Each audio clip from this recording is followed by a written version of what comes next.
your brain, you're in the nuts domain. Come on in, it's about to begin. Hi, I'm Matt. I'm John. I'm Jesse. I'm Shirley. And welcome to the Nerdsme podcast, where we don't realize that when we say, all right, we're starting, we mean we're starting. In this episode, we're doing a Nerds Domain on the Criterion Collection. We've watched Stolen Kisses. In these episodes, we take a look at the movie we've chosen and review it. So what is the Criterion Collection? It is a continuing series of important classic, contemporary films on home video. Oh, it has to be more than just that. No, it doesn't. I'm not reading all that. So, Jesse. Yes. Since you have the show notes open, why don't you read the basics for what Stolen Kisses is all about? Okay, here's where I murder a French name. Jean-Pierre Léaud returns in the delightful Stolen Kisses, the third installment in the Antoine Doinel series. It is now 1968, and the mischievous and perpetually love-struck Daniel has been dishonorably discharged from the army and released onto the streets of Paris, where he stumbles in the unlikely profession of private detective and embarks on a series of misadventures, whimsical, nostalgic, and irrepressibly romantic. Stolen Kisses is Truffle's timeless ode to the passions and impetuosity of youth. Okay, so I wasn't as bad with French as I was with English. All right.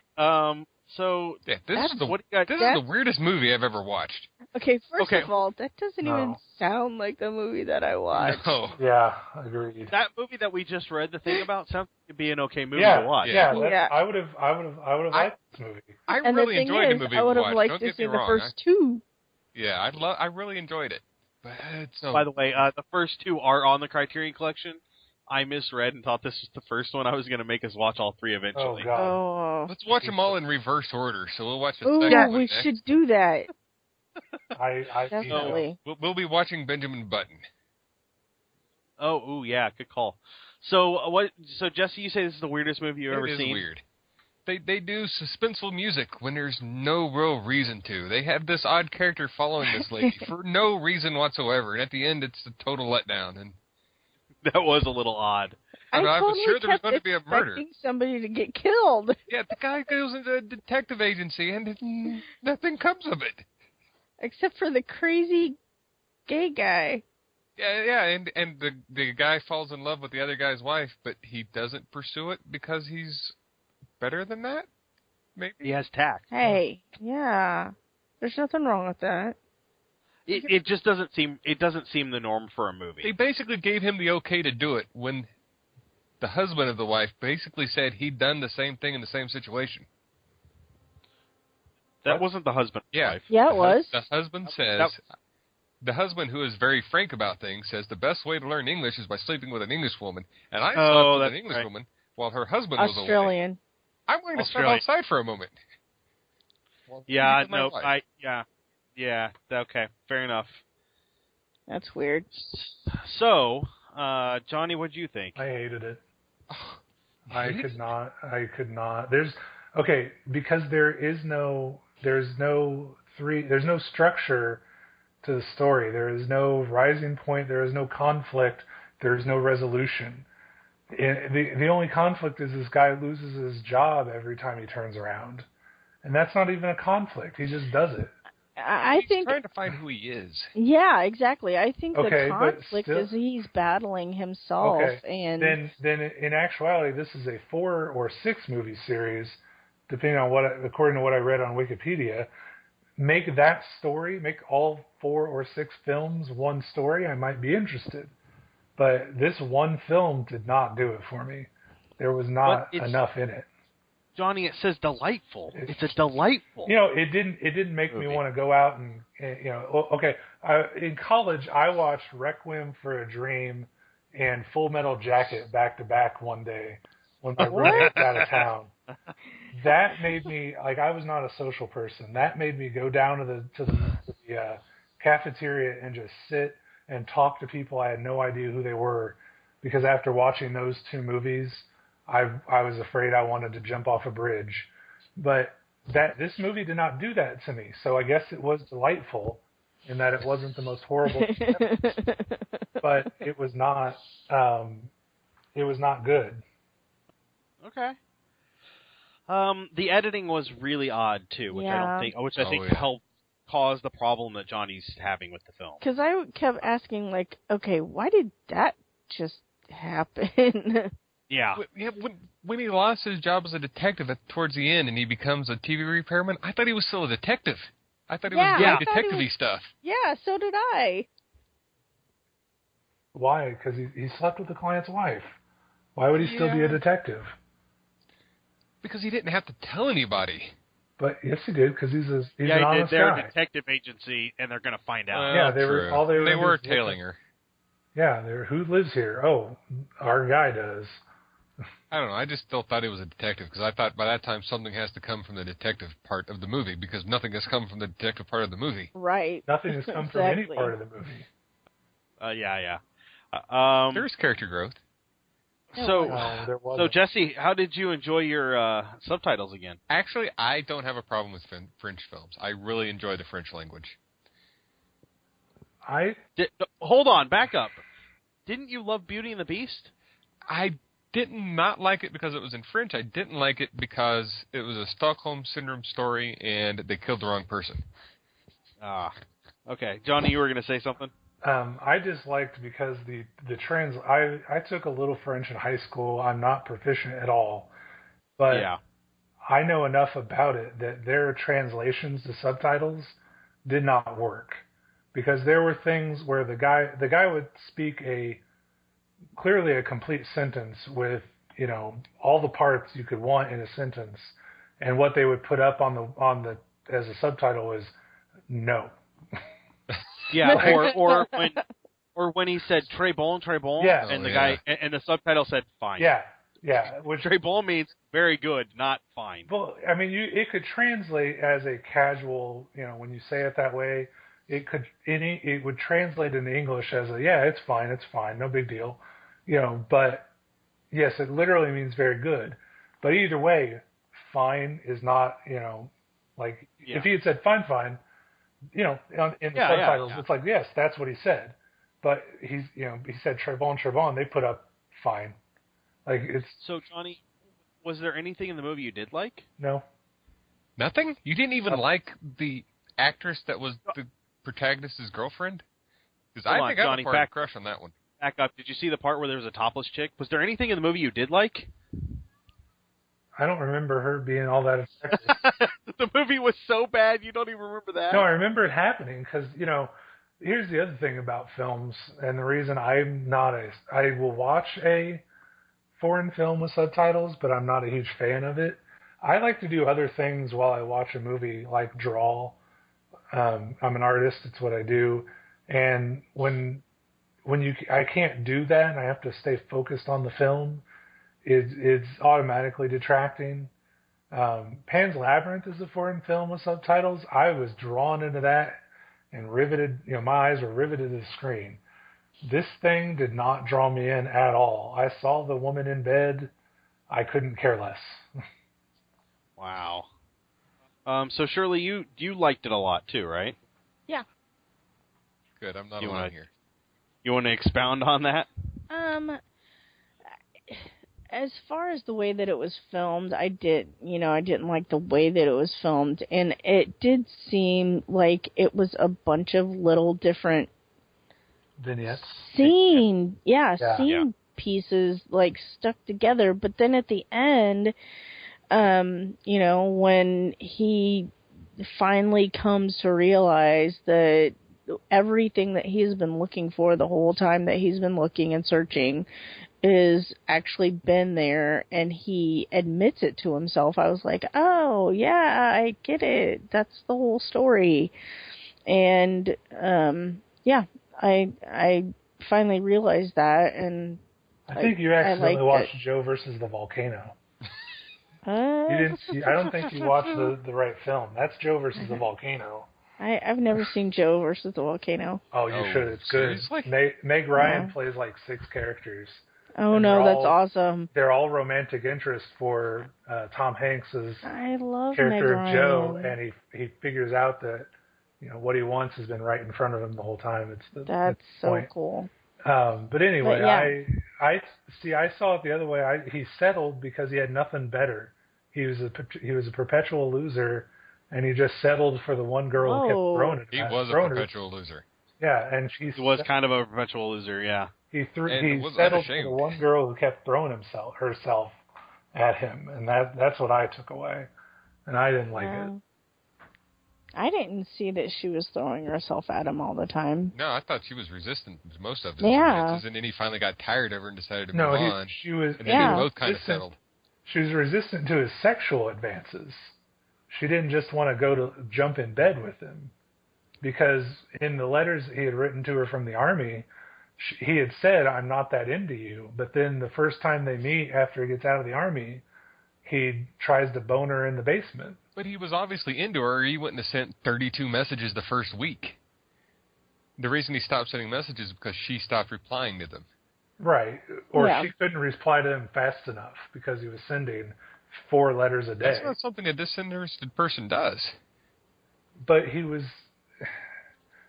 said he was disinterested. If he's not, why would you say that if it's not true? I mean, if you're not gonna- Because he was trying to deny it. He was in denial. Yeah, well, I didn't like the character. I mean, Neither did Matt.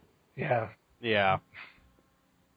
You weren't So- really supposed to like him, though. I'm wondering about that. Yeah, I wondered about that myself, if that was the point, was to not like him. But, so if that's true, I guess that part was successful. But I don't like movies where I'm not supposed to like somebody. And, I mean, I've seen movies where I'm not supposed to like the main character, but there was nobody to like because nobody else had more than 10 minutes of screen time. Even the girlfriend or the fiance at the end of the movie, spoiler. Right. She didn't have enough screen time. There was no. I guess that's my problem. I feel like she was just throwing herself at him because she had no character development outside of that relationship. It starts out she's skiing with friends, and then all she does is follow him around.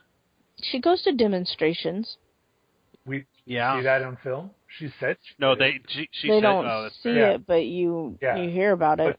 But then when her parents leave town and she breaks her TV to get him to come over, there's a demonstration going on, and she's chosen to lure him into bed rather than go be part of the demonstration. Which is another thing that I felt like they kept building up but never actually did anything with, was her and her friends, because I thought she might be actually with somebody else and At was the trying start. to hide it. Yeah, at the that's start, what I thought. because her parents were like, "What did you tell him?" Yeah. And she's like, "I told him she's skiing." Yeah. That's close enough to the Didn't truth. she Well, sneak let's out go with once that. when he came in, and the parents let her sneak Yeah. out? That was really Yeah. fun. Yeah, that happened. And you don't ever see exactly where she's going. And what the heck is with this creepy stalker guy that professes his love at the end? That, He was I a think creepy that's an stalker analogy guy. of the main character. Because he's a fool for love. He's a fool. Yeah. See, I thought the guy that following him, I think that could have been handled differently. I thought she was a communist, I did too. and this was a communist Thing. thing, and he was part of Oh. the government. And then when he's like, "I love you," and I was like, "Wait, what?" That Actually, What? I think that was what it was supposed to make you think the entire film, and then at the Yeah. end it was like, oh, it's not that. But Yeah. yeah, so I mean, would have been a better story. it would have been. It lets you build your own story around it, though, because there's so many things that are not filled in. Yeah. Yeah. So, What did you think about it? it wasn't terrible. What about I mean, the political satire? What political satire? I don't know. Something about painting? There was a painting? Oh, so Did I miss that? so the guy, the shoe shop owner, Yeah. can't figure out why people don't like him. Oh, yeah. That's why he goes and hires the detective agency. They're sitting in his kitchen or dining room, and he says, his wife says something along the lines of, Hitler was a painter just like that so the owner's like, oh, well, I learned English from an Australian woman while her husband was working as a painter, and she said some offhanded thing about Hitler, and he's like, no, you can't besmirch Hitler like that. Yeah. He wasn't just some painter. He did landscapes, and it was so like weirdly pro-Hitler. Yeah, he was a fascist. But I just which is a really weird thing for a Frenchman. Yeah, in the 1960s, Frenchmen. Yeah, it was either you were pro or very against. And that's another thing that I thought they were going to go somewhere with that. Yeah. The guy was just incredibly frank, and he was incredibly frank. Yeah. I want to be incredibly Steve. He was a frank French. So it felt like there were a lot of like little hooks that, you know, you would bite at, and then they didn't go anywhere. There was no story behind it. There you go. Because that's like life. Point. That's what I like about it. Because in real life, you can build these things up in your head, and you can, like the guy walking down the street in a trench coat might be a detective, but he's probably going to Walmart to buy his grapes. Yep. You got delusions of grandeur. Yeah. It was not a film. I don't know. There were so many options to do more with it, and they weren't there. Well, let's take a quick break here. Hey, Johnny. Yeah. Have you played Call of Cthulhu lately? It's been a little while, but yes, I have. What game are you playing? We're currently running through a series of adventures called The Masks of Gnarltep. Hey, look at that. He can pronounce it. Well, you banged it into my head enough. Yeah, I know. I have to look at the logo 15 times a day. So, Jesse? What? When are those released? Once every other week. Once a week? Once a week? I was close. On Saturdays. Hey, Shirley, did you know we have comics that go along with those? Yes, Matt, I do. And you posted the first comic last week. No, actually, I posted the first comic like 3 weeks ago, but Crackers. You were close. That's also in comparison to when this airs, too. Yeah, that's true. Is it 3 weeks from when this airs? It's been a while. I don't know. Who knows when this airs? So, what do you guys think of our Masks of Gnarltep game podcast? I don't think anybody likes my character. Oh, we all love your character. You're a heretic. Yeah. Oh, you're not a heretic. Everybody's heretics. You're the only... I don't know. You're scary. After our last session, your character has a new best friend and business partner. We're all gonna die anyway. If I don't die. After you screamed about killing all the heretics, Johnny suddenly went from, oh my god, I don't want to be his friend after that, to, yes, he's the best guy ever. Yes, there are heretics. Yeah, he knows what's going on. He can protect me. Yes, I'm his friend now. So the Masks of Gnarltep podcast goes up weekly on Saturdays. We currently have a bunch of episodes up. We encourage you to head on over to iTunes and check that out. You can check out the weekly posts on our website where we have a comic available for you to read. Johnny does all the art. I do what do you call that? The design. Oh, I put it together right. Sure. I do the paneling. There you go. Layout. Haha. Yeah. I'm a graphic artist now. That's a word for it. That is. Thanks. But you should check out the comics. I think they're funny. I don't know if anybody else does, but I think they're funny, and I'm having fun doing them. I like them. I do too. And check out the podcast. We have a lot of fun. We have 6 really good players and a not so bad DM who sometimes forgets a lot of stuff. And accuses people of saying things they never said. I don't know. We can go to the tape on that. Yeah, we will. We will go to the tape. It's up on the podcast feed now. Did I miss something? Really? Yep. Check out the episodes and or no, I guess it's that one's still got a little ways to go. It's Well, by the time this airs, it's up on the It could be. Now. But check that out. All right, now that we're back from the old break there. That obviously wasn't a break; it was just us talking. But that's okay because it's our only ad we have for right now. So what'd you guys think of? Okay, so did anybody else notice they used like 1,001 different places for all of this stuff? Yes. There was not just like 4 or 5 sets. There was a ton. Yeah. And from different angles because the Caroline, is that her name? That's Which one? yeah. Christine? The cute one. Christine, yes. Christine's house is used like 4 times and from 4 different angles. Yeah. So, what did you guys think? Did it seem like Paris to you, or did it just seem like Paris because it was all in French? I didn't know it was supposed to be Paris. I just thought it was a French town. Didn't they show the Eiffel Tower at the beginning? Maybe, but they could have just been using stock photos of French stuff. It was out the window of the shoe store owner's apartment or Was whatever. Yeah, it was out the window there. Okay, maybe I just didn't But catch that part. that was I the only too busy time I reading noticed the it. words. Yeah. That was the only time I noticed it was in the apartment. What did you guys think of the music that went along with it? I loved it because it was oddly paced. Okay.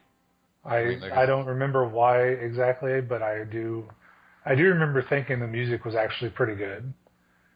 Oh, okay. Since I hated every other aspect of the film, the music was pretty good. Did you guys see? Did you guys see Captain Jean-Luc Picard's great grandfather in it? Maybe. I'm sorry, what? No, I didn't notice him. Yeah. The instructor at the military academy was Picard. It was a Picard. Shirley pointed that out to me. Wow, that's awesome. I was like, hey, his name's Picard. So Star Trek connection. There's There a you Picard go. in this. I don't know. What else is there about the movie? Why was this a Criterion Collection movie? Do you have any Yeah, idea? I there tried you to go. look it up. I Good couldn't question. find anything like it. According to what I read, this paved the way for a lot of independent film with how it was put together and how it was filmed. This is the beginning of the French New Wave, which is important film. It's also the third in what is acclaimed as a very popular and good series. I guess we just need to watch the first 2. I will watch the rest of them, whether they're on our list of things to watch or not. But I did Yeah. enjoy this one also. Well, in that case, I'll add them on there, and we'll make Johnny suffer through them. We should. Again, I think we're going to watch we the should second watch one them. second and the first one last. Yeah, let's do that. No. Okay. No. So, was he really mischievous? I don't understand how mischievous. He liked Look up getting the in trouble definition because and read that. when he was kicked out of the He army, never he was thought- all smiles. So every time he got in trouble, he really didn't feel bad about it. And he kept making faces. I was like, Yeah. what the heck is he doing? Is he 2 years old or something? It made me feel like, I mean, as a mid-20s adult, you just don't act like that to like another adult. It made me feel like he very much reverted back to being, 15 years old. Childlike. Yeah. He And I made was fun of his like, boss at a time when that didn't really happen a lot. Even the other Yeah. employees thought that was weird. yeah. Well, So- I don't think it was Kinda it didn't kooky. happen. It just you didn't see it that. It didn't happen. often. Yeah, because that's the whole reason the one guy thought nobody liked him was because Right. his workers talked to him that way, and that's Yeah. just not proper. Yeah. Yeah. Yeah. What did you guys? So, you guys all noticed the editing was odd, right? Very. Yes. Yes. The jerky Johnny. Yeah, the cuts were not good. Yeah. The jerkiness of that. What did you think of the directing as a whole?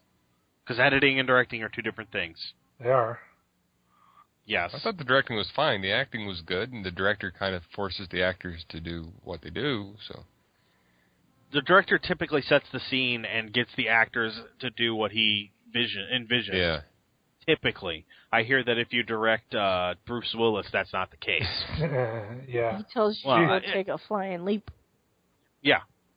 And honestly, that's what you expect from certain actors. Certain actors can get away with that, but others cannot.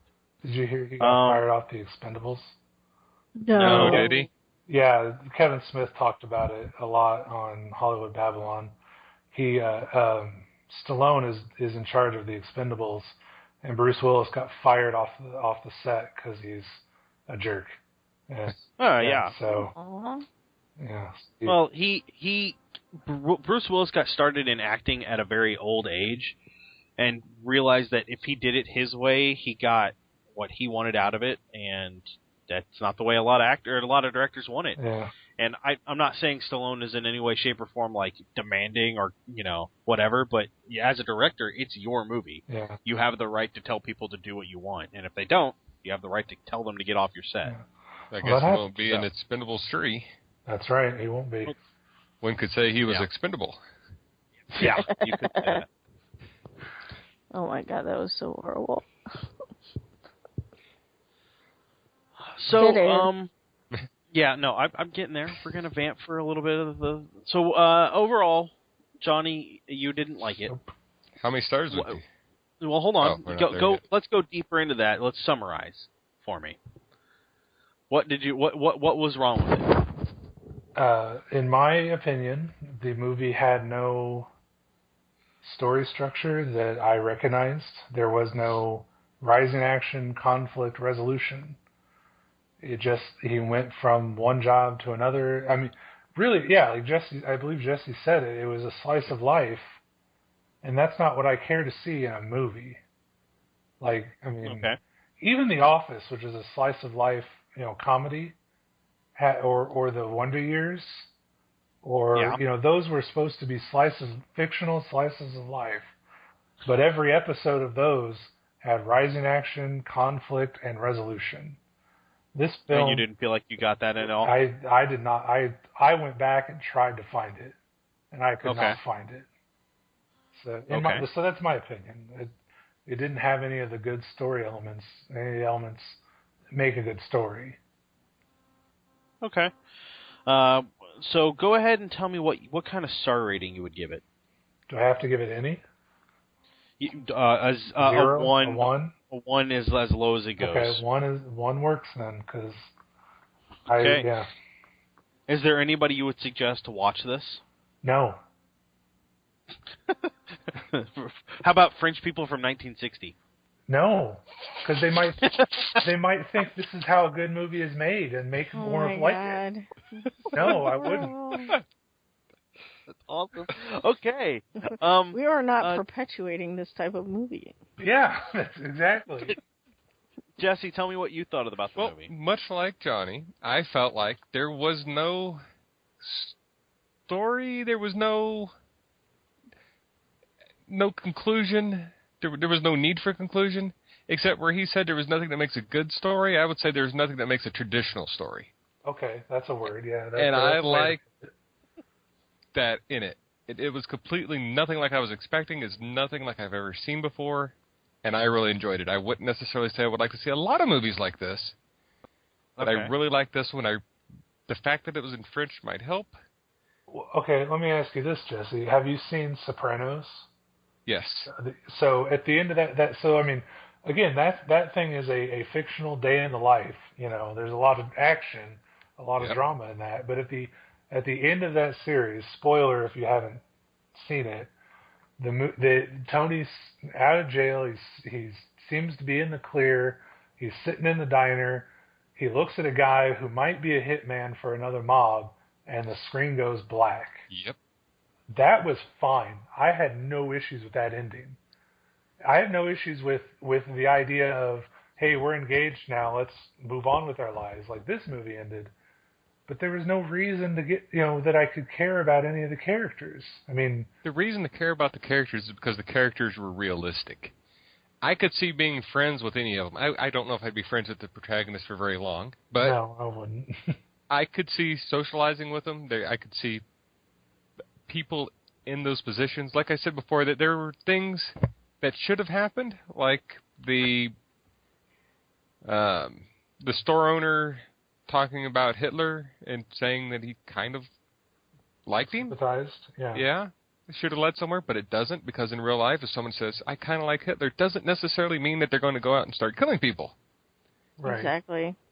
Sometimes things just don't blow up the way you think they would. Yeah. Okay. So, Jesse... go ahead. I did. I liked the acting. I liked the way they portrayed all the characters in the movie. They all seemed consistent. I did. I look forward to watching the other two. Okay. Star rating? I'd give it about 4.5. Wow, that's a lot. It is. Okay. Shirley. Yeah, I mean, we've kind of gone over everything that I had a problem with, like the editing and the cuts and the hooks where it seemed like the stories were unfinished. But overall, once I realized that, he's just this lost person like, everybody else in the world and just trying to figure it out day to day for himself. And, then finally realizing, hey, I don't need to go out there and search when, everything that I need and what I need is right here. Which I kept trying to figure out, why is he running into these people that you just see them for this one scene? There isn't any explanation. And I guess that kind of feeds into that part of the story. You're like, oh, it sounds like this is where he grew up. This is where his friends are. Are you referring to the woman and her child and husband on the street? And then the guy on the stairs. Yeah, the guy on the stairs. And the guy on the stairs. Though, actually, I looked into that as well on Wikipedia. Those are characters from the previous films. Oh. The girl with the woman, I should say, with the child and husband that he runs into on the street is an old girlfriend. He tries to date her at some point previously in the story. Ah. So, I don't know if that changes anything for you or not. But, yeah. It makes me wish we would watch the other movies so it made sense. Yeah. Okay. So, yeah, I guess with there being 2 other movies out there, I feel like if we watch those, it would fill in some of the gaps and we'll be like, oh, yeah, so that's why that happened. But all in all, I give it I would say a 3.54. In between, maybe 3.54. 3.5. But so you're really breaking your points apart. So you know what? Okay. I'm going to give it a 3.7. Whatever. Okay, fine. The movie was okay. There wasn't anything that was so terrible that I wanted to shut it off. There were a couple of scenes that made no sense. He's standing in the mirror saying his name, the girl that he's dating, and his fake boss's wife's name over and over again. That did make me want to shut it off. I was like, can I skip this part? And I was just like, why are we watching this? It went along a little far, but I think that was when he was trying to decide who he really wanted to be with and who he was. Yeah. So there was that. There were a couple other scenes that were just, now that Johnny has explained that they were people from a previous episode's okay, but there was just a lot of shady, weird things going on. And overall, it was okay. I'd give it a 2.5, I guess. I wouldn't necessarily suggest it for anybody else. If you're really into French cinema, sure, I guess this makes sense. If you're looking for something historical that might have significance in modern times, this might also have some parts in it that could be important. But other than that, I don't know. So here are my notes from what I saw in Stolen Kisses. My first thought was, oh great, it's another French movie. I'm gonna have to read this crap. And then I thought, geez, Jesse's gonna have to read this. That's exactly what I thought. I was like, Jesse, give me all the French films you want to. In 1968, all the credits are still on the front. Why the crap did we start in jail with no explanation until later when he's out of jail? And that one bothered me until he finally explained it. But even then, well, again, conduct unbecoming was not enough. But now that you know this is the threequel. Even not that, but it really set up for just how big of a loser he was. I mean, it's not just that he was a screw-up. He was a major screw-up. So, did you guys know that disabling a mine is very much like handling a woman? Oh, yeah. That one caught me a little off guard. Sexism in the 60s? Really? I just didn't expect it to be that overt. I guess at that point he hadn't visited the prostitutes yet. Yeah, and then he went straight to the prostitutes. Well, he promised his buddies by 5 o'clock. Yeah. And then he he kissed the prostitute, and then she wouldn't take off his shirt, so he just left after paying. That one threw me off. Well, you gotta pay. Well, she was very non-accommodating. Yeah. Yeah. And then there was some communism hate, and that's always awesome. Yeah. I did love all the elevators. There were a lot of elevators in this, and they were all so small. Yes, that's the way it is. It is horrible. They are not made for fat people over there. Trust me. Yeah, well, it's because they're all old buildings. Did you notice that almost all elevators were in the middle of a spiral staircase? Yeah. Because that's the only place the buildings could hold them. And then I love seeing the switchboard because that was just weird and kind of awesome. And that switchboard is where I stopped writing down notes because the rest of the movie was just so odd. I couldn't pull anything else out that wasn't just the movie. He was super, super friendly with the guy that got him fired from his job. The private detective. Yeah. That got him fired he took it well. I mean... Because he didn't care. No. Yeah, it wasn't a job he wanted. Well, he seemed all excited about it, though. And frankly, it looked like the easiest job ever. It was. Night clerk at a hotel like that is a super easy job. But boring, and like you said, he got to catch up on his reading. The father of the girlfriend said that. Yeah. So that's what we all thought. I guess if you really want to see Stolen Kisses, watch the first two movies from. I suggest you don't watch this as it is. I kind of don't want to watch the other movies because I don't want the blanks filled in. I like filling in the blanks myself. Okay. That's an opinion. That is it for us tonight on the Nerds Domain podcast. You can send us an email at nerdsdomain@gmail.com, and if you have anything on the Criterion Collection that is also on Hulu, and a lot of them are, let us know. We would love to know what the listeners would like us to watch. You can catch us all on Twitter, and then you can find us on Facebook also. You want to thank Josh Shop for our music. Head over to the website and buy stuff at the Amazon link. That sends a little bit of money back to us, but it doesn't cost you anything else. You can review our podcast over on iTunes, and you can find shirts for this podcast and our Masks of Gnarltip podcast on tinyurl.com/indshirts. And we will talk to you guys real soon. Bye.